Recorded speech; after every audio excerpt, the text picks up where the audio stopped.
Hey there, welcome to day 55 of our Supersize You annual challenge. Today we're talking about the U in our super acronym, our super process that we're going through every month this year to get enough repetition to install it in our subconscious. So we've got another tool in our toolbox for whenever we might need it.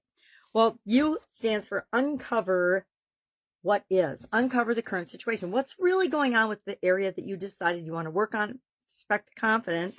And I'll share somebody's example right here.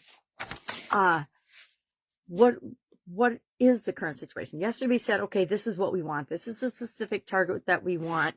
And as soon as we identify that, we realize, oh, well, I'm not there yet, or we wouldn't have set it as a target. So now what we want to do is identify, where are we right now? Be super duper brutally honest with yourself, because nobody else is going to see this. Nobody else is going to hear it, just you. So what's your current situation? It was yesterday, and today is uncovering your starting point. Where are you right now? So let me give you an example of this. And this is not my story. This is, I forgot to write down whose story this is, and I see I spilled coffee on myself already this morning. Woohoo! So some of the things that she uncovered, where she said she's got constant self-doubt, second-guessing every decision. This is where she is right now. And what she wants is, let's go back and visit that. Specify your target. Build unshakable self-confidence. Overcome imposter syndrome. Take bold action despite fear. Celebrate wins. Speak positively to myself. And then trust my decisions. I like to use other people's stories. I could do mine too, but I think it's fun sometimes to mix in my stories with other people's stories. And I'll have to, I can't remember who this was. I'm going to have to look it up. I'm so sorry. Uncovering the starting point. What we do is we just brainstorm and bullet point. I just bullet point out, and I ask other people to do the same, or just, I actually do it in my journal. What are key just phrases that tell me where I'm at right now with respect to this? Now, I'm actually getting more confident doing direct messaging. That's the thing I've selected for an improvement area for my confidence. And so mine would be slightly different than this, but what she says is she's got constant self-doubt, second-guessing every decision. She attributes success to luck, but failures to inadequacy. Ooh, that's a big one. That's a big false belief. Negative self-talk loop. I am soon to be 66 years old, and I still have to catch myself in negative self-talk. I think we do. I think that as humans, we are just so hardwired to the negative that it's mind-boggling. Playing small to avoid failure. Playing small to avoid success. That's not on here, but I've been on both sides of that coin as well. Obstacles. She tends to be a perfectionist. She compares herself to others. She has childhood messages about not being good enough, not being enough, not being a good enough girl, not doing what she was supposed to do all the time, right? And then strengths. She's got, she's competent. Others see her as competent, even if she does not see herself that way. And she's willing to work on herself. She's willing to say, okay, I'm going to go through this process and I'm going to figure it out so I can be a better human being. And so I can show up as an example for other people. So that's our U. Now, our topic for today with respect to confidence is confident delegation. How do we delegate?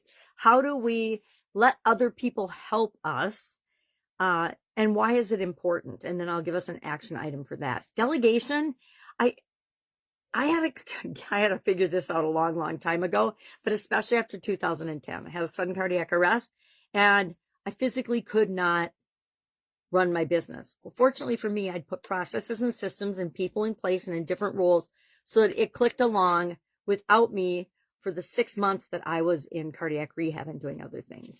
And there's a whole lot more involved in that, but that just was my, you got to delegate everything because you cannot physically do it. Whenever we have a health challenge, that is usually the universe telling us we need a huge wake-up call and a shake-up in how we're doing things in our life. At least that was my experience.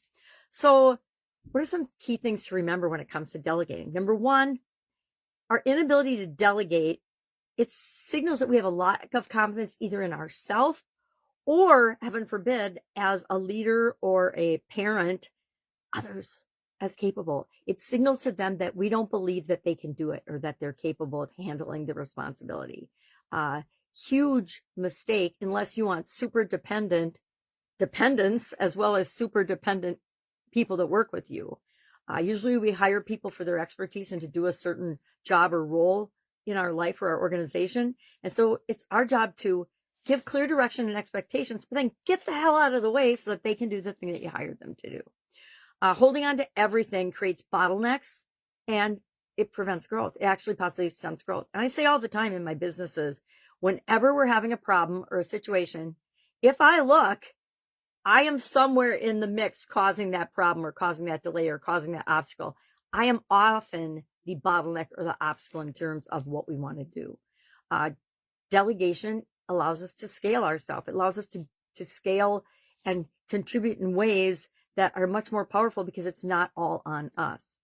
And then confident leaders empower others by trusting them with meaningful work. We allow people to make decisions and use their brains in our life and in their organizations. I think one of the most powerful things we can do is have a personal assistant that can do multiple things for us, that we can just offload things as they become automatic, or we have a process for doing it.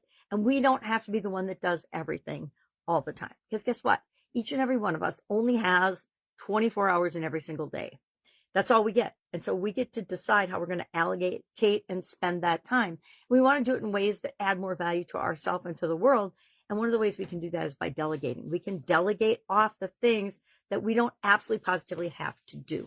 So what are we going to do with this today? I challenge you to delegate one personal task that you don't actually physically have to do yourself. One, just one, anything. Could be the grocery shopping.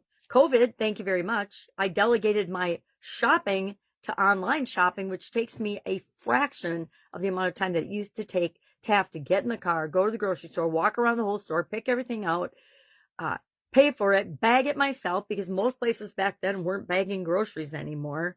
I saved literally tons of time since going to online shopping, online grocery shopping. It's automatic. I do it once a month, beginning of the month, first week, boom, here's a big order of the staple things we need. And then guess what? I delegate to my daughter the rest of the things that we need on a regular basis to supplement what we did in the beginning. Much easier, much more efficient. And we've got a better setup. We're a lot more streamlined at home. So what are some things we can think about this?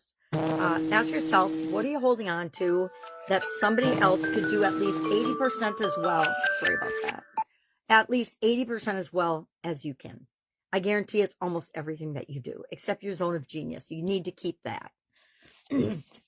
What does your inability to delegate, if you struggle with delegation, like I still sometimes do, what does that reveal about my confidence or my belief in the other person that I'm thinking about delegating to, or just belief in someone else? It doesn't even have to be a specific person. It's the universe. And guess what? If I keep thinking that way, it will become harder and harder for me to delegate. It's just like a muscle. Any other thing that we haven't done often, we just do it, we learn from it, and then we get more comfortable doing it, and then it's easier the next time. And then what becomes possible when I actually trust other people and focus on the things I'm great at, my zone of genius. So again, our challenge today is to delegate one thing today, and then share in the comments below what it is. And then let's normalize asking for help and trusting other people to rise to the occasion when we ask. Or maybe if you're not asking the right person, you just need to open your mind and say, okay, well, what else is possible? Who else could possibly take this off of my plate? All right. I love this topic. Didn't used to love this topic, but I love it now. So if I can help you in any way, hit me up and ask. Otherwise, have an awesome day, and I'll, of course, be with you tomorrow.